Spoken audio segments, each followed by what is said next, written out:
આ મારા ભગત નરસિંહ મહેતા તારી લાજ રાખવાને માટે દ્વારકા વાળો દેશ મોલીધર મહારાજ આવી ગયો છે। જ્યારે ભક્તો મને તન મનથી ને ભજે ને ત્યારે હું એની સહાયતા નથી કરતો। જ્યારે એના અંતરના અવાજથી જ્યારે મને ભજે છે ને ત્યારે હું એની સહાયતા વહેલાસર કરું છું। માગ મારા પરમ ભક્ત નરસિંહ મહેતા જોયે તે તું માગ। પ્રભુ માગવાનું શું હોય? વિના અપરાધે વિના ગુનાએ માનલી કે મને કાળા વાસની સજા આપી અને કહ્યું કે દ્વારકામાં બેઠેલો મુરલીધર મહારાજ જેના ગળાની અંદર નીલમનો હાર છે એ પ્રભાત પહેલા જો તમારા ગળામાં આવી જાય તો સાચા ભક્ત નકર તમને આકરી સજા કરવામાં આવશે। પ્રભુ આવી કસોટી કરી। હા મારા ભગત નરસિંહ મહેતા ઈ તો કસોટી તમારી નથી કરી, ઈ તો દ્વારકા વાળો ધીશ મોલીધર મહારાજ એમની કસોટી છે કે મારા ગળાની અંદર લીલમનો હાર જો એ પ્રભાત પહેલા જો નરસિંહ મહેતાના ગળામાં આવે તો જ એ માને કે દ્વારકા વાળો મોલીધર મહારાજ આવી ગયો હતો। તો મારા ભગત નરસિંહ મહેતા જેલના તાળા તોડી નાખું છું, એમાંથી તને હું મુક્ત કરું છું। મારા નાથ આપનો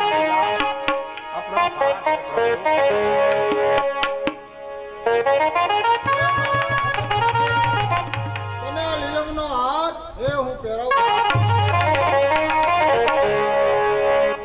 અને મારા ભગત નરસિંહ મહેતા તને હું એક કેદાર રાગ આપું છું। કેદાર રાગ? કેદાર રાગ એક જ્યારે તું કેદાર રાગ બોલીશ ને ત્યારે બંસરીના અવાજથી સાંભળીશ અને મને ખબર છે કે નરસિંહ મહેતા કેદાર રાગ બોલે છે। જય હો પ્રભુ, જય હો નરસિંહ મહેતા તું એ મારો ભગત છે અને અર્જુન એ મારો ભગત હતો, એનો હું રથ આપતો। ભક્ત તો મને પ્રાણથી પ્યારા છે। પ્રભુ ભક્તો આપને પ્રાણથી પ્યારા છે। ભક્ત છે પ્રભુને પ્રાણ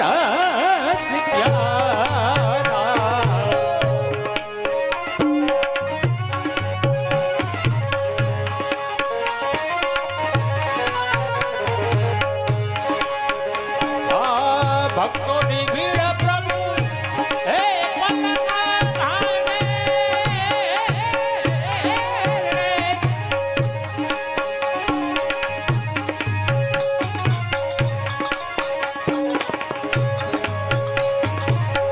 ભક્તોની ભીડ પ્રભુ હે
અમારે મુકેશભાઈ એમના તરફથી અમારા મંડળના કલાકાર એવા લક્ષ્મી શંકરભાઈને 100 રૂપિયા બક્ષી।